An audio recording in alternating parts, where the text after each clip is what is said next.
जिरं वीरम् अनन्तवर्णाणदंसण सहावं पोच्छामि नियमसारं केवली सुध केवली भणिदम्। यह नियम सार परमागम है। इसमें जीव अधिकार, उसमें गाथा नंबर 17 अपनी चल रही थी। यद्यपि इस पर पर्याप्त चर्चा हो चुकी, पर लास्ट का थोड़ा सा विषय जानना जरूरी है, वह अपन लेते हैं। इसकी दूसरी पंक्ति है एदे सिम विक्थारम लोय विभागे सुनादम। एदे सिम माने इनका किनका, जो चार गति के जीवों के वर्गीकरण किए थे कि 2 प्रकार के मनुष्य, 4 प्रकार के देव, 14-13 प्रकार के त्रेंच, ठीक है ना, और 7 प्रकार के नारकी। उनका जो कुछ विस्तार है वह विस्तार लोक विभाग में जानना चाहिए। इसमें थोड़ा सा अंतर आ जा रहा है। अपन ने उसमें क्या पढ़ा, इसमें छपा भी है लोक विभागेषु। अब यही गड़बड़ियां हो जाती हैं। यदि मान लो इसको लोक विभागे सुणादब्बम भली भांति जानना चाहिए। सु यदि णादब्बम के साथ जुड़ जाए तो इसका अर्थ क्या होगा, भली भांति जानना चाहिए। तो लोक विभागे एक वचन रह जाएगा, तो वो ग्रंथ का नाम है, ये भी भ्रम निकल जाएगा। कितना अंतर पड़ गया यहां से वहां करने में, एक शब्द एक पद अक्षर के लिए, और यह इसका ज्यादा सटीक है कि इसका जो विस्तार है वह पर्टिकुलर ग्रंथ का नाम बताया आचार्य ने कि उससे अच्छी तरह समझ में आएगा। और जगह इसी दृष्टिकोण से दिया गया है, इसकी गारंटी नहीं, लेकिन लोक विभाग नाम के ग्रंथ में इसका जो विस्तार है वह अच्छी तरह दिया गया है और वहां से आप अच्छी तरह समझ सकते। अब एक और चीज समझना हमें कि यहाँ विस्तार शब्द का अर्थ क्या है। ये दिया ना सूर्यागम, तो आपने क्लियर कर ही दिया। विस्तार का अर्थ क्या है? देखो, आचार्य ने जो भी विषय कहा, जैसे 2 प्रकार के मनुष्य थे, कर्म भूमि और कममही और भोग भूमि। तो इनका विस्तार माने जिस दृष्टि से आचार्य ने यहां कहा है उसका विस्तार, दृष्टि का विस्तार, नॉलेज का विस्तार नहीं। क्या अंतर पड़ा राजकुमार? एक होता है हम जानकारी के लिए बहुत सी चीज जाने, और एक पर्टिकुलर जिस दृष्टि से यहां कही जा रही है उसका विस्तार जाना। आज आप एक किसी भी शब्द को लेके शब्दकोशों में ढूंढने जाए, विश्वकोशों में ढूंढने जाए, तो कहीं हो सकता है किसी शब्द पे 100 पेज मैटर मिल जाए, लेकिन वह शब्द जहां प्रयोग किया गया है वहां उसका अभिप्राय क्या है, वो अभिप्राय कौन सा है, कैसे जानोगे? उनमें तो सब कुछ भरा पड़ा, समझे ना? तो पर्टिकुलर उसी दृष्टि का विस्तार यदि जानना है तो उसके लिए ग्रंथ का उल्लेख करना पड़ेगा। असल में इसके पीछे कारण एक और भी है, क्योंकि आचार्य देव ने तो यहां शॉर्ट में कह दिया, उन्होंने स्वयं विस्तार किया नहीं। तो विस्तार किया नहीं, अब लोग क्या समझ लें कि यदि 2 प्रकार के मनुष्य जानने से हमारा भावना बढ़ जाएगी और मेरे विपरीत अभिप्राय का नाश हो जाएगा, ये भी तो समझा जा सकता है। तो कैसे? तो उन्होंने कहा कि देखो, मैंने तो शॉर्ट में कहा है, मुझे तो और मेरे सामने वालों के लिए तो मैटर क्लियर, लेकिन आचार्य को यह आशंका भी थी कि आगे आने वाली पीढ़ी में इसका अर्थ सही समझेंगे या नहीं समझेंगे, इसकी गारंटी क्या? भाई जैसे मान लो कोई बात हम आप कर रहे हैं, हम एक दूसरे का स्तर जानते हैं, हमने उतनी बात कही, आपको समझ में आ गई, लेकिन जब मैं लिख रहा हूं और लिखते समय भी उतनी लिख रहा हूं, तो ये एक बात है, जो चीज हमारे सामने वाला व्यक्ति समझता है वो बाद में पढ़ने वाला वो भी समझेगा, इसकी क्या गारंटी? तो आचार्य ने ये गंभीरता रखी यहाँ कि दरअसल जो उन्होंने 4 गति के जीवों के वर्गीकरण किए थे, ये वर्गीकरण जितना उन्होंने लिख दिया उतना पर्याप्त नहीं थी। फिर ज्यादा क्यों नहीं लिखा? क्योंकि सामने वाले तो समझ रहे थे ना, आचार्य समझ रहे थे और सामने वाले समझ रहे थे। अब जब सामने वाला समझ रहा हो तो ज्यादा विस्तार क्यों किया जाए? क्यों किया? समझ गया ना? बराबर। इसलिए उन्होंने उस समय की दृष्टि से विस्तार नहीं किया।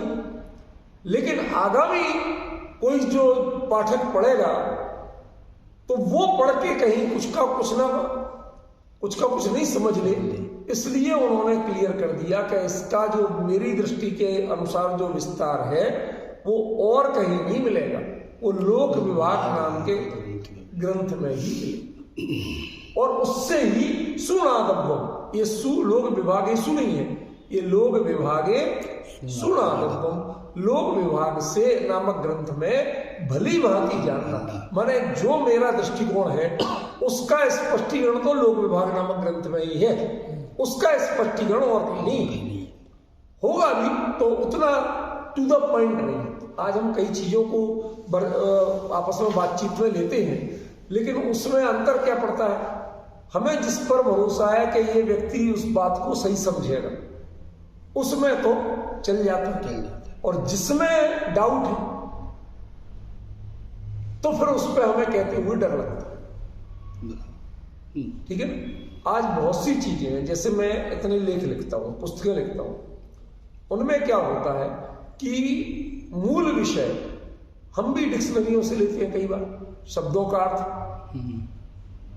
अब उस डिक्शनरी में उसके 25 अर्थ दिए, मैंने उसमें से 1 या 2 ली। ठीक है ना? तो यदि आपको हम कहें कि इसका विस्तार उस डिक्शनरी में जानना, भले हम रेफरेंस देते हैं लेकिन ये नहीं लिखते कि इसका क्यों। यदि उस डिक्शनरी को आप पढ़ने लगे तो उसमें 23 अर्थ और दिए, और वो हमारे प्रासंगिक नहीं है, उनका हमारे जो विवेचन है उससे लेने देना नहीं है, तो आप कंफ्यूज हो गए। समझ गए? फिर आप कुछ का कुछ समझने लगे। इसलिए ये जरूरी था आचार्य का बताना कि जो मैं कह रहा हूं या कहना चाहता हूं उसका विस्तार, उसको यदि डिटेल में समझना है तो वो सही रूप में समझ में इसी ग्रंथ में आएगा और कहीं नहीं आएगा। सबसे बड़ी बात क्या है राजकुमार जी, कुंद आचार्य देव ने पूरे अपने ग्रंथों में कभी किसी ग्रंथ को पढ़ने की बात नहीं की। अब जो बात मैं कह रहा हूं उससे आपको यह समझ में आएगा कि नॉर्मली अपनी एक गाथा 1 घंटे या 2 घंटे में पूरी हो जाती थी, इसको 5-6 घंटे हो चुके और ये चल रही है। इसका क्यों मैंने भी विस्तार इसलिए किया इतना, क्योंकि आचार्य देव इसका विस्तार क्या बताना चाहते थे वो मैंने समझ गया। और आचार्य को डाउट था कि यदि इसका विस्तार लोगों ने इधर उधर से पढ़ा, जनरल नॉलेज के ग्रंथों से पढ़ा, तो वो इसका अर्थ कुछ और कह जाए। देखो, जैसे एक छोटा सा दृष्टांत था, इसमें मनुष्यों के 2 भेद कहे, कर्ममयी और भोग भूमि। तो दुनिया में कोई भोग भूमि और कोई कर्म भूमि नहीं, मगर जैसे आप भारत और पाकिस्तान की सीमा बना देते ना, ऐसे कर्म भूमि और भोग भूमि की सीमा नहीं, ये होती है काल से, ये क्षेत्र से नहीं होती। मतलब सुन, जैसे यही हमारी जो धरती है, पहले दूसरे तीसरे काल में ये भोग भूमि रहती है, चौथे काल से कर्म भूमि मिल जाती है। समझ गया? पहले कल्प वृक्षों से सब कुछ मिलता है तो आदमी भोग भोग के मस्त रहते, लेकिन चौथा काल शुरू होते ही तो कल्प वृक्ष नष्ट हो जाते, तो उन्हें अपनी मेहनत करके कमाने खाने की आदत पड़ती, तो कर्म भूमि हो गई। तो जैसे कर्म भूमि और भोग भूमि, ये 2 कॉन्सेप्ट ही, भूमि तो क्षेत्रवाची होती है, लेकिन ये क्षेत्रवाची नहीं है, ये भाववाची। ये दोनों नाम क्या है? भाववाची है, क्षेत्रवाची नहीं। ऐसी धरती जहां के जीव पुरुषार्थ करके, मेहनत करके, चाहे संसार का काम करें चाहे आत्महित का काम करें, लेकिन उनमें पुरुषार्थ करते हैं, उनका नाम कर्म। और जहां के लोग बाहरी साधनों का अवलंबन लेके भोग भोग के मस्त रहते हैं, उनका नाम भोग। तो ये जगह का नाम हुआ, के लोगों की परिणति का नाम क्लियर हो रहा, समझ में आ रहा? ये सबसे बड़ा अंतर है।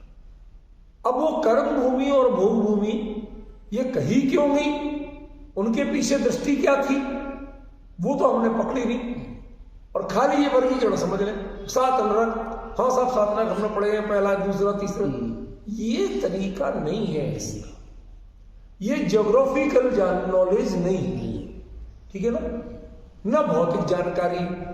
ये असल में जो है इसके पीछे बहुत गहरे अभिप्राय है, और वो गहरे अभिप्राय यदि तुम्हें ढंग से समझना है, पहचानना है, तो कहां मिलेंगे? लोक विभाग नाम के ग्रंथ में मिलेंगे।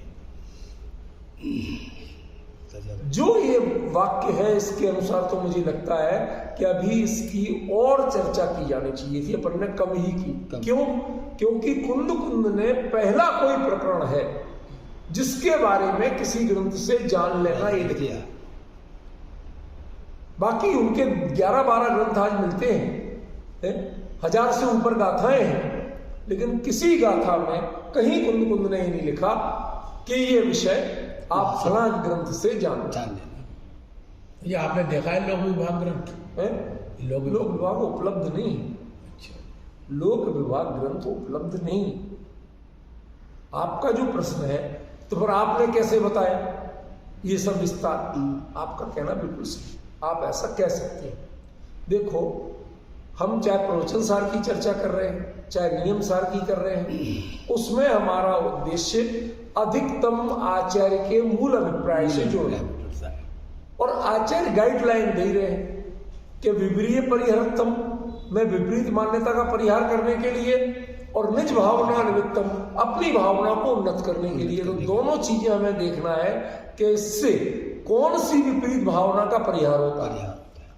और कुंद जैसे उत्कृष्ट साधक आचार्य की भावना की पुष्टि के माने आपका जो मैटर वो उस लेवल का होना चाहिए ना। देखो, जैसे मैं एक छोटी सी चीज कहूं, मेरी एक सही घटना बताता हूं। मैं जब कुंद भारती में जुड़ा था तो वहां तो खैर एकेडमी में काम करता था, लेकिन मैं देखा कि वहां एक कोई सज्जन आते थे कहीं दूर से, नाम नहीं बताऊंगा, तो वो एक दिन अपने साथ गुबोल लोग होते ना, हार देने आया अपनी अपनी मान्यता, तो वो देने आते थे। तो वो एक दिन बोलते, आज मैं घर से गुजिया लेके आया था, महाराज जी को आहार में दी, उन्होंने बड़े चाव से ली, स्वाद से खाई। अब इतनी बात कही, इससे मेरे कई चीजों की समस्या खड़ी होगी। कैसी खड़ी होगी राजकुमार जी, आपके सुनने लायक बात है। कैसी खड़ी होगी कि पहली चीज कि महाराज जी जब ये जानते हैं, और वो बता ही रहा महाराज जी घर की बनी है, तो जो भी है पहले ये चीज तो आप जानते हो भली भांति कि इसका घर यहां से करीब 20 किलोमीटर दूर, जबकि मुनि धर्म में नियम है कि एक ही पंक्ति के 5 मकान तक का आहार लिया जा सकता है एक चौके में, इससे अधिक दूरी का नहीं, रोड क्रॉस करके भी नहीं लिया जा सकता। मतलब आपके इधर 5 मकान उधर, तो रोड क्रॉस करके नहीं लिया, आपकी ही लाइन के जुड़े हुए 5 मकान हो तो लिया जा सकता। तो पहली बात, अब इससे एक चीज क्लियर होगी कि या तो ये माना जाए कि उसका मकान तुम्हारे बगल में है, या तो ये अर्थ लिया जाए, और यह अर्थ लिया जाएगा तुम महाराज नहीं, क्योंकि तुमने मुनि धर्म का उल्लंघन किया। समझ गए? तो उन्हें क्या पता? कैसे आप हमेशा उल्टी बात करते हो। मैं कह रहा हूं जब उन्हें पता था अच्छी तरह से कि यहां से 20, वो उनके घर जा चुके थे पैदल, महाराज जी तो पैदल ही चले गए, वो पैदल उनके घर जा चुके थे, तो कैसे नहीं पता? और वो आदमी 20 साल से तुम्हारे यहाँ रोज आ रहा आहार देने, कैसे नहीं पता? कैसे नहीं पता? ये तो मैंने पहले ही कह दिया, उन्हें अच्छी तरह पता था। इसीलिए तो मेरा प्रश्न हुआ कि 2 में से एक बात है कि या तो आप ये मानते हो कि घर बगल में, ठीक है ना, और यदि आपको पता है तो फिर आप मुनि धर्म का उल्लंघन करो, एक सिंपल सी बात हो। दूसरा, जब गुजिया तुम्हें बनी हुई दिख रही है कि वो घर की मैदा की है ही नहीं, तो वो घर की कढ़ाई में तली गई होगी, ये मानता हूं, तुम्हारे घर के लेडीज ने बनाई होगी, ये भी मानता हूं। लेकिन जब वो मैदा बाजार की है तो मुनिराज के ना तो तुम श्रावक हो, तुम में इतनी अकल नहीं कि मुनिराज को क्या आहार दिया जाता है, ठीक है ना। और तुम देखते हुए जब पहचानते हो, समझ है इतनी, और फिर ले रहे हो, तो ये दोनों तरफ की कमियां उजागर, समझ गया। तो ये हमें किस बात, यदि मुनिराज के लिए देना तो उसके पीछे आप जानते हो मुनिराज को कौन सी चीज दी जाती, कैसे दी जाती, कैसे बनती है, इतना विवेक है आप में? यदि नहीं है तो इससे हम मानते हैं कि आप महाराज जी को आहार देने लायक नहीं हो, आपका घर आहार देने लायक नहीं है। क्यों नहीं है? इसलिए नहीं है कि आप हमारे लिए कोई गड़बड़ करोगे या आपके मन में भावना नहीं है दान की। देखो, दान की भावना से और दान हो सकते हैं, आहार दान नहीं हो सकते। आहार दान के लिए उतनी शुद्धि विधि की जानकारी, उतनी समझ होना बहुत जरूरी। अब तुम्हारी भावना तो बहुत है कि मैं महाराज जी को आहार दान दूं, लेकिन तुम्हारे लिए समझ है नहीं, तो आप उसके लिए अपात्र, कोरी भावना से काम नहीं चल सकते। ऐसे ही जब हम कहते हैं कुंद कुंद लग निज भावना निमित्तम, तो तुम्हारी भावना के निमित्त नहीं, कुंद कुंद की अपनी भावना के निमित्त। तो पहले कुंद कुंद का लेवल तो समझो। और ये भी ग्रंथ जब उन्होंने अपनी भावना के निमित्त लिखा है तो आप इसका वह अर्थ करिए कि जो कुंद कुंद के लेवल पे शोभा फिट आया, समझ गए।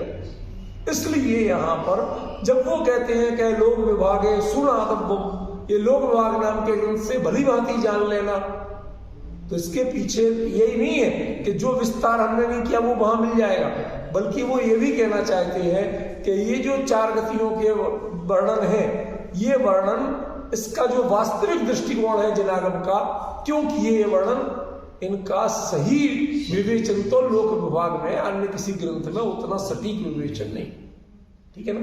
यहां तक की चर्चा का ये सार था जो अपन ने की। अब अगली गाथा लेते हैं, 17वीं गाथा निकालो, 18वीं सही, 17वीं तो चली गई थी। कत्ता भोतादा पोगल कम्मस हो दिवहारा, कम्मज भावेणादा कत्ता भोता दुणी क्षय दो। आदा कत्ता भोता, अर्थ कर रहे हैं सरल, आत्मा करता है और भोगता है। अब किसका करता भोगता है और कौन सा आत्मा करता भोगता है, ये प्रश्न तो होंगे ना। और क्यों है, तो वो कहते हैं किसका है, इसका उत्तर सबसे पहले देते हैं पुद्गल कम्मस्य, पुद्गल कर्म का, ठीक है ना। अब इसके पीछे भी गहराई है जो अभी आगे खुलासा करूंगा, क्योंकि पुद्गल कर्म एक तो जो आत्मा को बनते हैं कारवण वर्ण, उसको भी कहते हैं, ठीक है ना। एक हमारे जो पौद्गलिक कार्य, आखिर किसी ने घर में लड्डू बनाया तो लड्डू भी तो पौद्गलिक कर्म है। कर्म माने कार्य, एक कर्म माने कर्म सिद्धांत वाला कर्म होता है, एक कर्म माने कार्य होता है, ठीक है ना, जिसे ऑब्जेक्ट भी कहते हैं, समझे ना। तो वो क्या कहना चाहते वो भी अपन को समझना होती होता है। कैसे होता है, व्यवहारा, व्यवहार नय से। तो एक चीज ध्यान रखना, व्यवहार नय कहने से बात पूरी नहीं होती। व्यवहार के भी अनेकों भेद, तो उसमें दृष्टिकोण बताना पड़ेगा कि यहां व्यवहार से कहा तो किस व्यवहार। जैसे मान लो आपके मामा, व्यवहार जो कुछ सब व्यवहार ही, पर बहुत सारे होते हैं। एक माँ का भाई भी मामा होता है कि नहीं होता। एक आपके ननिहाल का कोई भी व्यक्ति आए वो भी मामा होता है, ठीक है ना। तीसरा, ये गुजराती लोग, उनके मामा अलग होते, आदिवासी को कहते हैं वो मामा, और आपके दिल्ली वाले वो पुलिसियों को मामा कहते हैं कि नहीं कहते। अब कौन सा मामा, समझने के लिए तो गुंजाइश होगी ना कि आप किसको कह रहे हैं, किस दृष्टि से कह रहे हैं, समझ रहे। और यदि संस्कृत वालों के पास पहुंच जाओ और माँ में हाइफन लगा दो, गैप कर दो, तो उस माँ का अर्थ होता है मत करो मत करो, उसका अर्थ रिश्ता ही नहीं रहेगा। तो इसका मतलब है कोई शब्द का कहीं प्रयोग है तो आपके लिए उसका डिटेल तो समझना, ठीक है ना। तो यहां व्यवहारा जो कहा वो किस विवक्षा, कौन से व्यवहार की बात कही, तो कहते कम्मज भावेण, कर्म से उत्पन्न होने वाले भाव से। माने दो तरह के भाव, एक जीव के स्वाभाविक भाव और एक कर्मोपाधि जन्य भाव। जैसे जानना, देखना, सुख दुख का अनुभव करना, ये क्या है? स्वाभाविक। श्रद्धान करना, ये क्या है? स्वाभाविक। और राग, द्वेष, मोह, ये आत्मा का स्वभाव तो है नहीं। क्यों होते हैं? कर्म की उपाधि से, ठीक है ना। तो ये क्या कहलाएंगे? कम्मज भाव, माने राग, द्वेष, मोह आदि भावों से। आत्मा पुद्गल कर्म का, माने उसको जो पुद्गल कर्म का कर्ता भोक्ता कह दिया, तो क्यों कह दिया? आप भी राग द्वेष भावों से युक्त होगे तो कहा जाए। भगवान तीर्थंकर देव अरहंत देव समोसण में विराजमान, उनके भी अघातीय कर्मों का उदय है कि नहीं है? राजकुमार जी है भाई, तीर्थंकर के अनंत अवस्था में अघाती कर्म का उदय है कि नहीं है? और वो प्रवचन सार जी में लिखा, ठाण सेज विहारा, उठना बैठना, विहार करना, धर्मोपदेश देना, ये कार्य वो भी करते होता है। तो उनको कहा इसका कर्ता कौन है? वो अघातीय कर्म है, भगवान नहीं। ये क्रियाएं उनकी होती है, लेकिन वो क्योंकि वो पुद्गल कर्म, ये कम्मज भाव, कर्मज भाव नहीं है। राग द्वेष मोह तो है नहीं। जब राग द्वेष मोह नहीं है तो इनका कर्ता उन्हें कैसे कहा जाए? जैसे एक सरल और दृष्टांत देता हूं। आप कहीं कोई काम कर रहे थे, ठीक है ना, तो कोई आपने पेड़ से पत्थर मार के कोई फल तोड़ रहे थे, ठीक है ना। पत्थर जाके किसी के सिर पे गिरा, उसका सिर फट गया, ठीक है, जोर से लग गया, आपने जोर से मारा था, कभी एक ही बार में फल टूट के आ जाए, उस चक्कर में मारा, वो लगा जोर से, सिर फूट गया। अब वो कोर्ट में चला गया, अदालत में उसने केस कर दी तो भाई साहब इन्होंने हमारा सिर फोड़ के मारने की कोशिश की। तो जज क्या पूछेगा? भाई साहब पहले एक बात बताओ, ये तुम्हें जानते हैं, तुम इसे जानते हो? तो नहीं। तुम्हारा कभी झगड़ा डंडा हुआ कि नहीं? तुमसे कुछ लेना देना है कि नहीं? ठीक है ना। अच्छा ये सिरफरा पागल है कि वो भी नहीं? कोई सिरफरा पागल हो तो किसी को भी मार दे, पत्थर किसी को मार दे, तो वो भी नहीं। कहते जब कुछ ही नहीं है तो इसने तुम्हारा सिर फोड़ा क्यों? जो आप दावा कर रहे हो कि इसने मेरा सिर फोड़ के मेरी हत्या करने की कोशिश की है, तो पहले ये तो बताओ कि ये इसका तुमने जो आरोप लगाया कि इसने ये हत्या कर असावधानी का दोषी है, लेकिन हत्या का दोषी तो बिल्कुल नहीं है। बराबर, पक्की बात। ऐसी चीज तो समझ में आई कि वो हत्या का दोषी नहीं हो सकता, वो असावधानी पूर्वक आचरण करने का दोषी, ठीक है ना। तो वो जो तीर्थंकर के वो क्रिया नहीं कही जाती कि हाँ साहब उस समय उनके योग की चंचलता मौजूद है, वो अयोगी नहीं, हाँ। इतनी कमजोरी तो हम मानते हैं, लेकिन वह इन क्रियाओं के कर्ता नहीं हो सकते। क्यों नहीं हो सकते? क्योंकि उनके कर्मज भाव नहीं है। कर्मज भाव माने राग द्वेष मोह आदि के विकारी भाव। ठीक, क्लियर हुआ अच्छी तरह से? बढ़िया। हाँ, तो कम्मज भावेण, वो ये जो कम्मज भावेण शब्द है ना, देखो यहां तक हमने ऊपर जोड़ा हुआ, ये नीचे की पंक्ति अलग है, ठीक, तो वो ये एक्चुअली लगेगा सबसे ऊपर। कम्मज भावेण, कर्मज भावों से माने राग द्वेष मोह के विकारी भावों से आत्मा पुद्गल कर्म का व्यवहार से कर्ता भोक्ता होता है। ठीक है ना, होता है, ठीक है। लेकिन निश्चय निश्चय से कर्ता भोक्ताण, वह ना करता है और ना भोगता है, ठीक है। व्यवहार से है और निश्चय से नहीं है, ठीक है ना। तो नहीं, इसमें थोड़ा कुछ और अंतर करना चाहते हैं आचार्य देव। कम्मज भावेण, जो पर का कर्ता भोक्ता कहा जाता है वो तो व्यवहार, और जो कर्मज भाव से, जो अपने राग द्वेष मोह के विकारी भाव है, उनका कर्ता कौन? नहीं, थोड़ा सा अंतर आ गया, क्योंकि इसमें णा शब्द का प्रयोग नहीं है, अपन ने णा लगा दिया ना, ये णा है इसमें, समझ गए। उसमें खाली निश्चय दो कि व्यवहार से कर्ता भोक्ता है और निश्चय से कर्ता भोक्ता है। तो व्यवहार से कर्ता भोक्ता किसका है? कि पुद्गल कर्म, बराबर। निश्चय से कर्ता भोक्ता किसका है? कम्मज भावे, कर्म भाव से, जो राग द्वेष मोह के। तो जो बाहर में घटना हो रही है या जो कर्म बन रहे हैं, उसका कर्ता तो व्यवहार से। क्यों है राजकुमार जी, क्यों है? क्योंकि कर्म है पौद्गलिक। कर्म क्या है? पुद्गल, जड़ है, चेतन नहीं है। तो चेतन आत्मा जड़ का कर्ता कैसे हो सकता है? प्रश्न समझ में आ रहा है? चेतन आत्मा जड़ का कर्ता कैसे हो सकता है? ठीक है ना। इसलिए उसको व्यवहार से क्या व्यवहार से आत्मा पुद्गल कर्मों का कर्ता भोक्ता होता है, ठीक है ना। अब इसमें होता है शब्द में भी रहस्य है, वो थोड़ा अभी क्लियर करेंगे आपको, इसको थोड़ा सा साइलेंट रखना, ठीक है ना।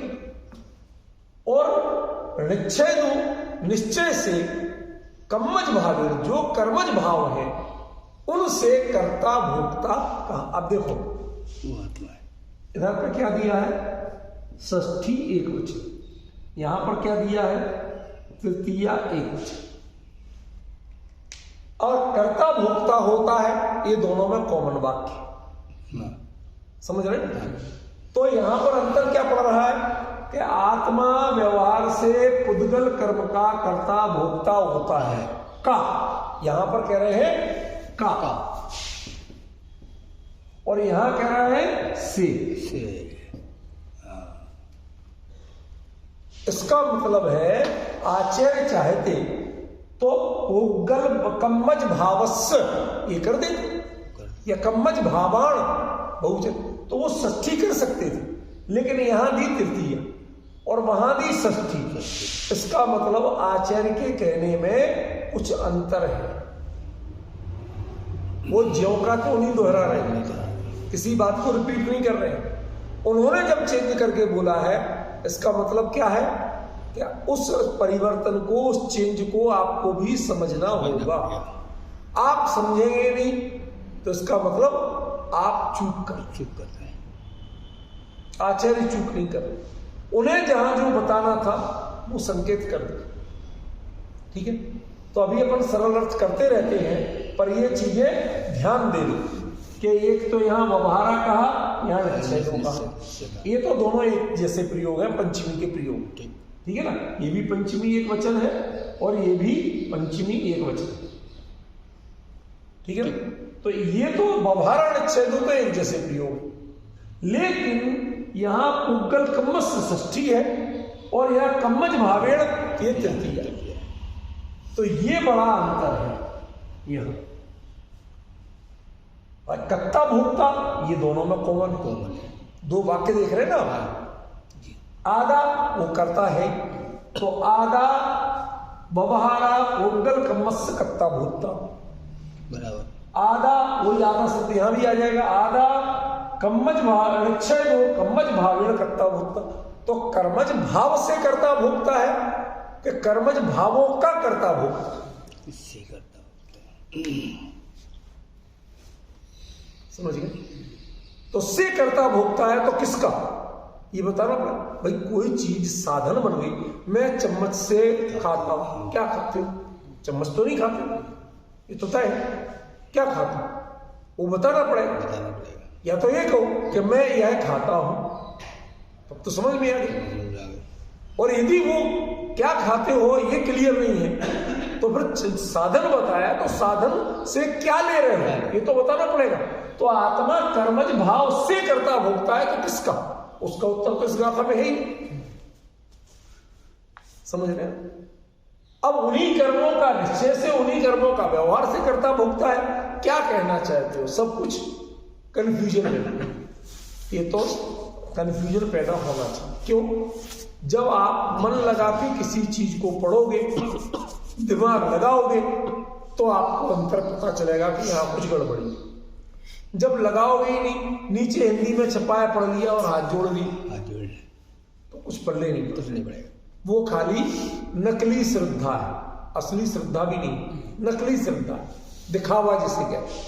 हाँ साहब, हाथ जोड़ लिए, हाँ साहब बिल्कुल सही गई, जिनवाणी में बिल्कुल एक अक्षर झूठ नहीं हो सकता है, भगवान की वाणी, ये सब नकली श्रद्धा है। समझ गए? ये हाथ जोड़ना, ढोक देना, परम प्रमाण कहना, सब पहचान के, मर्म समझ के तब प्रमाण कहना, तब वो सच्ची है। ठीक है ना?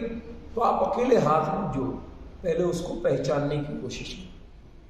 आचार्य ने क्या कहा उसे बारीकी से पढ़ो। ठीक है ना? तो हम फिर से अर्थ करते हैं इसी का, गाथा का। वो क्या है? व्यवहारा, व्यवहारने से, आदा आत्मा, पुद्गल कर्मस्य, पुद्गल कर्म का, कर्मों का नहीं कहा, कर्म का। एक एक चीज पे ध्यान देना। आत्मा व्यवहार से पुद्गल कर्म का कर्ता और भोक्ता होता है। एक बात पूरी। फिर द्वारा आत्मा लो, आत्मा निश्चय दो, निश्चय से कर्मज भावेन, कर्मज भाव से कर्ता भोक्ता खुद ही अपने आप आ जाएगा, कर्ता भोक्ता होता है। तो ऊपर तो है कर्म क्लियर कि पुद्गल कर्म का कर्ता भोक्ता, लेकिन नीचे ये क्लियर नहीं है किसका कर्ता भोक्ता। ये तो से हो गया, कर्मज भावेण तो से हो गया, ठीक है ना, कि कर्मज भाव से, लेकिन कर्ता भोक्ता किसका? पॉइंट समझ में आया? प्रश्न तो क्लियर हुआ कि भाई ऊपर तो बता दिया कि आत्मा व्यवहार से पुद्गल कर्म का कर्ता भोक्ता होता है, सिंपल बात, उसमें कोई डाउट की बात। लेकिन फिर कह रहे हैं आत्मा निश्चय से कर्मज भाव से कर्ता भोक्ता होता है। तो कर्मज भाव से कर्ता भोक्ता किसका होगा? नहीं, ऊपर तो जैसे बता दिया पुद्गल कर्म का कर्ता भोक्ता, तो नीचे किसका कर्ता भोक्ता है ये तो बताओ। ठीक है ना? तो ये दो तीन बातें इसमें कंफ्यूजन की हैं, और असल में ये कंफ्यूजन नहीं है, ये आचार्य ने अंतर डाले हैं ताकि आप सही दिशा में पहुंच सकें, सही बात को पहचान सकें। यदि आप छोटे मोटे चेंज नहीं करेंगे तो आप अंतर नहीं पहचान पाएंगे। मैं आपको एक दृष्टांत अक्सर देता रहता हूं कि नमस्ते और नमोस्तु में कोई अंतर नहीं। यदि आप बाई डिक्शनरी देखें तो इन दोनों शब्दों में कुछ भी अंतर नहीं। नमस्ते आपको नमस्कार है, नमोस्तु आपको नमस्कार हो, और क्या अंतर हो? कुछ भी नहीं है। पर हमने आपस में कभी नमोस्तु नहीं कहा और मुनिराज को नमस्ते नहीं कहा। तो फिर उसी शब्द का जब भिन्न प्रयोग किया आपने, निश्चित प्रयोग किया, तो आप जब नमोस्तु शब्द सुनते हैं कि उस कमरे में कोई किसी को नमोस्तु कह रहा है, तो आपको बताना पड़ता है कि वहां कोई महाराज जी बैठे, सब जान जाते। तो यहां पर जब आचार्य जो अंतर कर रहे हैं उनसे भी आप अर्थ नहीं समझ पाते हो, अंतर नहीं समझ पाते हो, तो इसका मतलब है कि जब आप नमस्ते नमोस्तु में अंतर नहीं समझते, इसका मतलब आप जैन धर्म कहीं आते जाते नहीं हो, मंदिर वंदिर किसी से लेना देना नहीं है, आते जाते हो तो आपको पता हो कि नमोस्तु माने किनको किया जाता हो, नमस्ते किनको किया जाता। समझ गया? ये बड़ा नयन बाबू समझ में आ रहा? तो ये अंतर आपको जब आचार्य किसी शब्द में अंतर करते हैं और उस अंतर को हम नहीं परख पाते हैं, तो हम वैसे ही अनाड़ी हैं जिनवाणी के मामले में, जैसे लोग दुनिया के मामले में अनाड़ी होते हैं, जिन्हें नमस्ते और नमोस्तु में अंतर पता है। कई लोग अति भावुक हो जाते, समझ है नहीं। वो ग्रस्तों को मैंने खुद सुना, नमोस्तु कहते थे, समझ गया। अच्छा, कौन बोल सकता है? एक तो जिसे ये पता नहीं, दूसरा जिसे संस्कृत पता है कि संस्कृत में नमस्ते और नमोस्तु एक ही अर्थ में आता है, वो बोल सकता, समझिए। अच्छा, एक बात बताओ, नमोस्तु तीर्थंकरों के लिए होता है कि वो मुनिराजों के लिए होता है या तीर्थंकरों के लिए भी होता है? मुनिराजों के लिए होता है।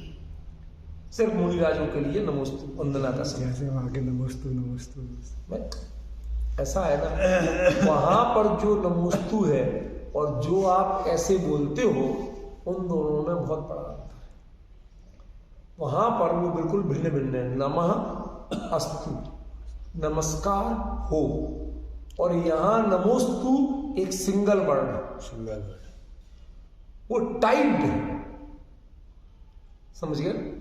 वो टाइप्ड है, उसका अर्थ उस रूप में ही लिया जाएगा, उसका दूसरे रूप में नहीं लिया जा सकता, ठीक है ना? तो जो आप मंदिर में ओम जय जय नमोस्तु नमोस्तु नमोस्तु जो भगवान के लिए बोल रहे हैं, वो नमस्कार हो इस अर्थ में है। वो नमोस्तु माने किसी पद विशेष के लिए किए जाने वाले नमस्कार का वाची। अब भक्तांबर में भी दिया नमो नमोस्तु, ऐसे प्रयोग बहुत आते हैं। हाँ। और उसमें तो नमस्ते भी प्रयोग आता है, बताओ आता कि नहीं? नमस्ते जगदीश्वरा। तो वहां पर वो सिर्फ संस्कृत के प्रयोग, उसमें जैन परंपरा मत ढूंढो। संस्कृत में उस क्रिया का सामान्य अर्थ क्या होता है उस दृष्टि से, नहीं तो आप कहते साहब फला आचार्य, हमें यही देखना पड़ेगा उनकी परिपाटी क्या है, उस प्रकरण आगे पीछे का प्रकरण क्या है, जब तक वो नहीं देखोगे उसका अर्थ नहीं, ठीक है ना? ऐसे ही यहां आचार्य ने जो बात कही उसका आगे पीछे का प्रकरण देखो तब अर्थ निकलेगा। अब भूमिका बहुत होगी, अब मैं इसका खुलासा करता हूं। सबसे पहले हमें कुछ शब्दों को समझना पड़े, उनमें दो शब्द कॉमन हो रहे हैं दोनों पंक्तियों में, वो क्या है? कर्ता, कर्ता और भोक्ता, ठीक है ना? कर्ता माने करने वाला, भोक्ता माने उसके फल को भोगने वाला, बराबर, समझ गए? कई बार हम जिसके कर्ता होते हैं उसके भोक्ता नहीं होते। जैसे किसी व्यक्ति ने किसी के यहां चोरी की, ठीक है ना? कितनी? कि 1 किलो रसमलाई चुराई हलवाई ने, सीसीटीवी में कैद हो, ठीक है ना? अब वो रसमलाई कितने की थी? कि 400 रुपया की। अब उसको 2 साल कैद व मशक्कत की गई, तो गवर्नमेंट भी कहती है कि वहां पर जो उससे मेहनत कराई जाएगी तो वो चलो 40 रुपये रोज की मेहनत करेगा, और 2 साल की दी तो कितने की हुई? आइडिया कुछ लग रहा है? नहीं लग रहा? मतलब 10 दिन में तो वो कवर हो गया, और बाकी 1 साल 11 महीने और 20 दिन उसके जितने पैसे हुए, इसका मतलब उसको दंड मिला कितने गुना? यदि समझ लो वो 4 लाख हुए तो 400 रुपए की जगह 4 लाख का दंड मिला। अब बैलेंस है क्या? बहुत ज्यादा। चोरी की थी 400, दंड मिला 4 लाख, तो क्या जो जितने की चोरी की थी उतने का दंड मिला क्या? नहीं। तो ऐसी गड़बड़ क्यों की? कि भाई हमने 400 रुपए की दंड नहीं लिया, चोरी करना इस श्रेणी का अपराध है और उस श्रेणी के अपराध का दंड दिया। तुम 4 रुपए का धनिया चुराते तो भी हमें यही दंड देते, और 4 लाख के हीरे चुराते तो भी यही दंड देते। पॉइंट समझ? ये दंड जो है ये चोरी का नहीं, ये चोरी का है, ये उस सामान का नहीं है। क्या सामान चुराया उसका दंड नहीं, समझिए। सामान से दंड कब मिलता है, बढ़ना शुरू होता है कि तुमने यदि राष्ट्रपति की मोहर चुराई, अब राष्ट्रपति प्रधान हो जाए, चोरी प्रधान नहीं, समझिए। तुमने देश के गोपनीय नक्शे चुराए कि वायुसेना के केंद्र कहां कहां है, अब वो राष्ट्र प्रमुख प्रधान हो जाएगा, अब चोरी प्रधान नहीं। अब दंड आपको चोरी का नहीं मिलेगा, अब दंड मिलेगा राष्ट्रद्रोह का। अब आप डिफरेंस समझ रहे, बात वही है। एक में सामान के आधार पर दंड नहीं दे रहे आप, चोरी के आधार पर दे रहे, दूसरे में चोरी के आधार पर दंड नहीं दे रहे, राष्ट्र सामान के आधार पर। अंतर पड़ रहा है नहीं पड़ रहा? नहीं जी, समझ में आ रहा? ऐसे ही अंतर अपने को यहां लेना पड़ेगा।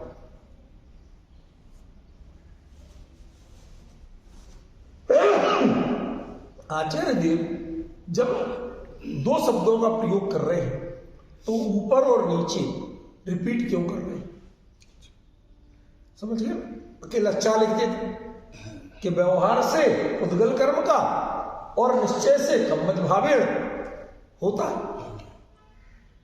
इसका दूसरी बार भी कर्ता भोक्ता पद का प्रयोग कर रहे, इसका मतलब इसमें वैसा ही अंतर है जैसा अंतर मैंने चोरी में बताया कि एक में सामान के आधार पर नहीं दे रहे दंड, चोरी के आधार पर दे रहे, दूसरे में चोरी के आधार पर दंड नहीं दे रहे, सामान जो कौन सा सामान चुराया उसके आधार पर दे रहे।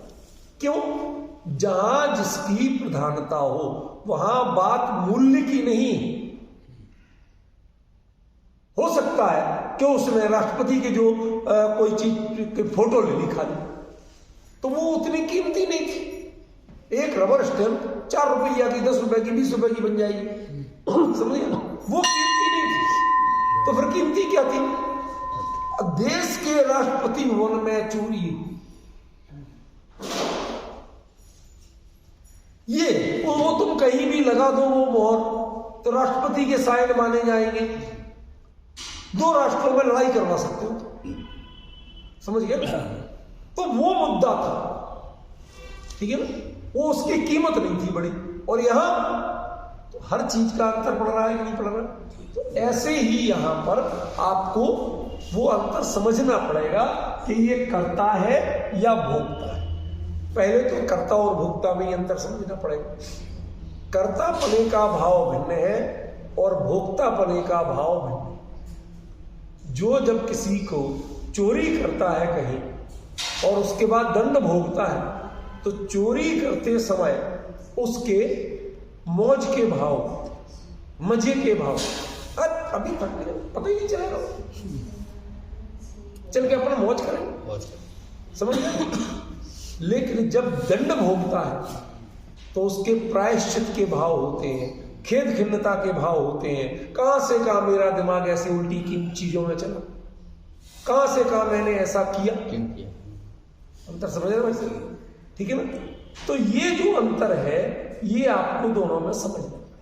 भोगते समय आपको भोग का भाव प्रधान, जैसा भोग है, करते समय वो कर्तृत्व भाव प्रदान है। तो दोनों भावों की भिन्नता है और दोनों भाव किसके साथ जुड़ रहे हैं? पुद्गल कर्म के साथ, ठीक है ना? तो ये पुद्गल कर्म क्या है? ये पुद्गल कर्म जो पौद्गलिक कार्य हम करते हैं, पुद्गल में परिवर्तन करते हैं, वो है कि ज्ञानावरणादि पुद्गल कर्म, ठीक है? दोनों होते हैं। क्यों? जैसे आपने कहीं से लड्डू चोरी की, लड्डू की चोरी की, तो उसमें लड्डू की चोरी ये भी पुद्गल कर्म है। किसकी चोरी की? लड्डू की चोरी, ठीक है ना? और उस चोरी के परिणाम स्वरूप आपने इतना अंतराय कर्म बांधा, तो वो भी उसी का है, समझ गए? किसी और का तो कर्म है नहीं। उसकी जो फीडिंग होगी वो किस रूप में होगी? ये सजा काय की काट रहे हैं आप? सजा काय की काट रहे हैं? साहब मैंने लड्डू की चोरी की थी, ठीक है? ऐसी नहीं है कि हमारे कोई बोले आदमी, भला आदमी, एक आदमी ड्राइवर से कह दिया भैया तो ये सजा काय की हुई कि मैंने एक दारू की बोतल पे गाड़ी चला दी थी। दारू की बोतल पे गाड़ी चलाने से सजा कहां मिलती है इतनी बड़ी? इतनी वो उसके आदमी की जेब में रखी थी।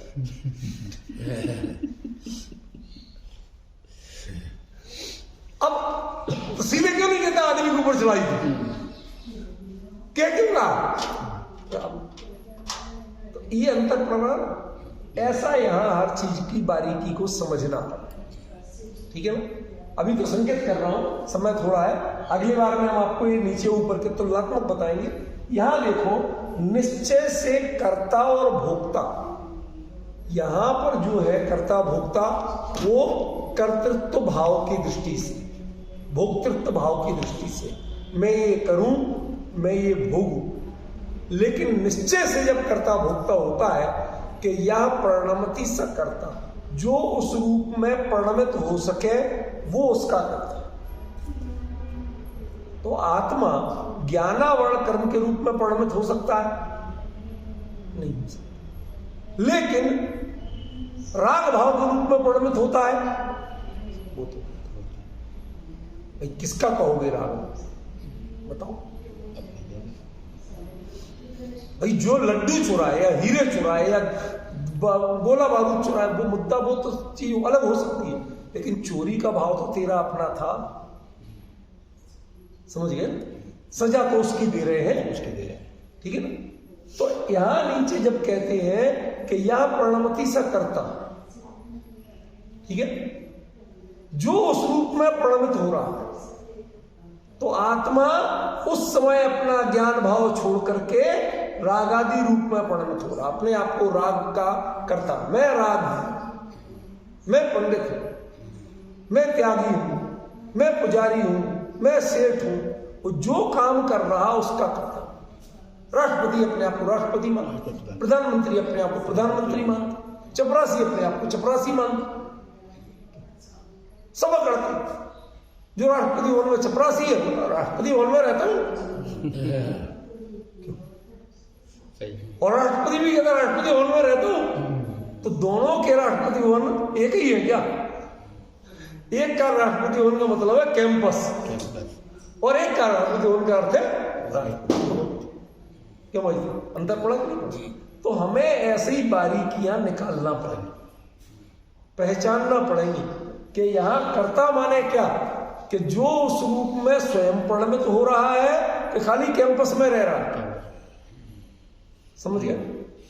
कई लोग बड़े गर्व थे, हमारे परिचित क्या थे, अभी हमारे कुछ दिन पहले एक कांड आया था, कांड कह रहा हूं जानबूझ के। एक महाराज ने, दिल्ली के ही जो घूमते रहते हैं, अपने जैन साधु कहलाते, उनने कहा, उनका साहब खूब सोशल मीडिया राष्ट्रपति भवन में आहार होगा। लोग वक्त एकदम दीवाने हो गए, अरे साहब राष्ट्रपति की आहार हो रहा, इतने बड़े महाराज हो गए कि हमारे यहाँ तो ये छोटा है। क्यों?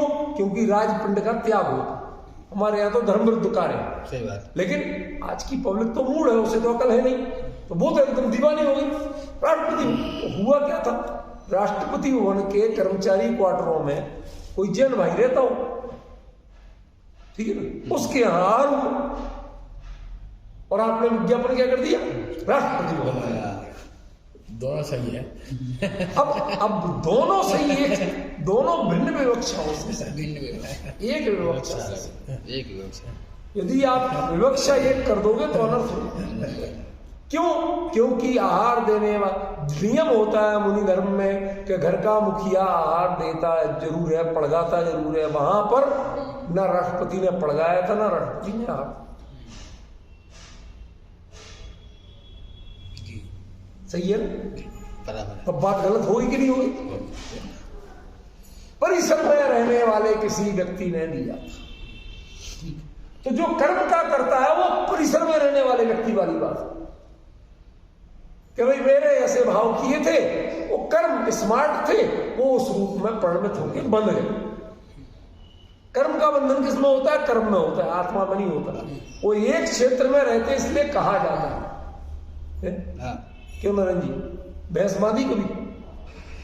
बांधी है नहीं, गांठ किस में लगाई थी बताओ, भैंस में क्या रस्सी में? तो रस्सी बांधी के भैंस? भाई जिसमें गांठ लगाई तो बंधी तो वही ना। तो एक बात है कहने की, और एक बात है होने की। यहां आचार्य देव ने क्रिया प्रयोग की है होने की, कहने की नहीं प्रयोग की। समझ गए? ये व्यवहार से भी होता है और निश्चय से भी होता है। फिर व्यवहार से होता है वो उसका अर्थ होता है कहा जाता है, और निश्चय से होता है माने होता ही है, कहा नहीं जाता। डिफरेंस ख्याल में? तो जो ये निश्चय से कर्मज भाव, कर्मज भाव का जो कर्ता भोक्ता कहा, वो अलग बात है, वो गहरी बात है, वो निश्चय की बात है, और ये व्यवहार की बात। ठीक है ना? ऐसा वास्तव में होता है। राग द्वेष रूप प्रणमित आत्मा वास्तव में होता है। आपको समय सार ने तो नहीं कहा, वो तो कहता है राग द्वेष भाव आत्मा के है ही नहीं। ये दे सभ्य भावा पोगल द्रव्य, ये तो पुद्गल द्रव्य से बने, आत्मा के है ही नहीं। केवल जड़ी में केवल भगवान ने कहा तुम जीवोत्ति, उन्हें जीव का कैसे कह सकते हो? वो समय सार विवक्षा का ग्रंथ है, वास्तविकता का नहीं। बड़ी दृढ़ता से बात कर रहा हूं, शांत मन से सुनिए। समय सार विवक्षा आपकी दृष्टि बदलने का ग्रंथ है। समय सार सृष्टि के बदलने का ग्रंथ नहीं है। ना वो सृष्टि का परिचय देता है, न सृष्टि बदलवाता। सृष्टि वही रहेगी, आपको अपनी दृष्टि बदलनी। समझ गया? माल वही रहेगा, लड्डू वही रहेगा, आपको अपने भाव बदलना है। चोरी करके खाना और पैसे से लेके खाना।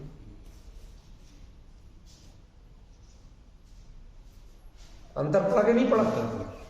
लड्डू नहीं बदल, लड्डू वही है। ऐसे ही गाथा के शब्द वही, लेकिन वहां भाव बदला जाएगा। समय सार का दृष्टिकोण आपके व्यू चेंज करने का है, दृष्टिकोण बदलने का है, वस्तु बदलने का। वो वस्तु का ग्रंथ ही नहीं, वस्तु का परिचय ही नहीं देते। समझे? उसको समय सार से जो वस्तु का परिचय लेना चाहते हैं वो ब्रह्म है। आप दृष्टि बदलो, दुनिया को किस नजरिए से देखना। वो आप आज तक तिकड़म लगाते थे, दुकानदार की नजर बचे और लड्डू उठा, आपकी चोरी की दृष्टि थी। अब आप साहूकारी की दृष्टि, मेहनत करो, मजदूरी करो, कुछ भी करो, 4 पैसे कमाओ, फिर ले खरीदो खाओ। समझ रहे? आपको लड्डू के लिए निषेध नहीं करते। निषेध क्या कर रहे? तो अपना व्यू चेंज करो। समय सार व्यू चेंज कराते, वस्तु नहीं बदलवाते। वस्तु तो जैसे वो वस्तु को चोरी का लड्डू है तो लड्डू है क्या? चोरी का लड्डू, उसमें है क्या है? दृष्टि है। लड्डू है, वस्तु है। आपने क्या कर दिया कि आपने साहब समय सार में लिखा लड्डू है, लड्डू खाना पाप। समझ रहे? तो वो जो समय सार है उसको दृष्टि से पकड़ो। लेकिन अन्य ग्रंथों में आचार्य जब यहां लिखते हैं कि विपरीय परिहरतम, जो तुम्हारे सोच में इनके बारे में विपरीत मान्यता है उसका परिहार कराना। अब मैं मुद्दे पे अब आया था, समझिए। आत्मा कर्ता भोक्ता है या नहीं है, व्यवहार से है तो किसका है, निश्चय से है तो किसका है, इसके बारे में जो विपरीत मान्यताएं आपके दिमाग में भरी हुई हैं उनका परिहार इस गाथा से करो।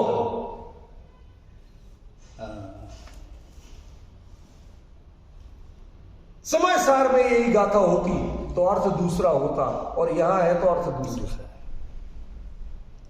समय सार में दृष्टिकोण वाला अर्थ, वस्तु वाला अर्थ, समझ में?